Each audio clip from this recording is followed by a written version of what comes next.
মোবাইলে রিংটোন কীভাবে সেট করবেন তার জন্য প্রথমে আপনাদের চলে যেতে হবে মোবাইল সেটিংয়ে আমি চলে যাচ্ছি। মোবাইল সেটিংয়ে যাওয়ার পর এখানে একটি অপশন আছে সাউন্ড অ্যান্ড ভাইব্রেশন, অপশনটিকে ক্লিক করতে হবে।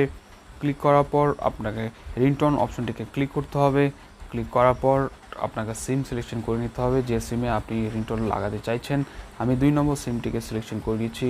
ক্লিক করলাম। ক্লিক করার পর এখান থেকে যদি চান যে মোবাইলের মধ্যে থাকা যে টোনগুলি আছে সেই টোন থেকে আপনি রিংটোন লাগাতে চাইছেন তাহলে এখানে করে দেবেন। আমি চাইছি না এখান থেকে লাগাবো, আমি মেমোরি কার্ডের স্টোরেজ যে গান রয়েছে সেখান থেকে আমি লাগাবো। তার জন্য আমাকে এখানে প্লাস সাইন, যে সাইনটি দেখতে পাচ্ছেন, এই প্লাস সাইনে আমি ক্লিক করব। ক্লিক করার পর আমার মেমোরি কার্ডের যে গান রয়েছে সেই গান কিন্তু এখানে শো করছে। আমি যে গানটি রিংটোন লাগাতে চাই সেই গানটিকে আমি ক্লিক করব। আমি এই গানটিকে ক্লিক করছি, এই গানটিকে আমি ক্লিক করলাম।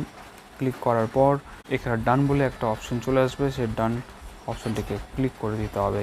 করে দিলে আপনার রিংটোনটি সেট হয়ে যাবে। এভাবে আপনারা আপনাদের মোবাইলে রিংটোন সেট করতে পারবেন।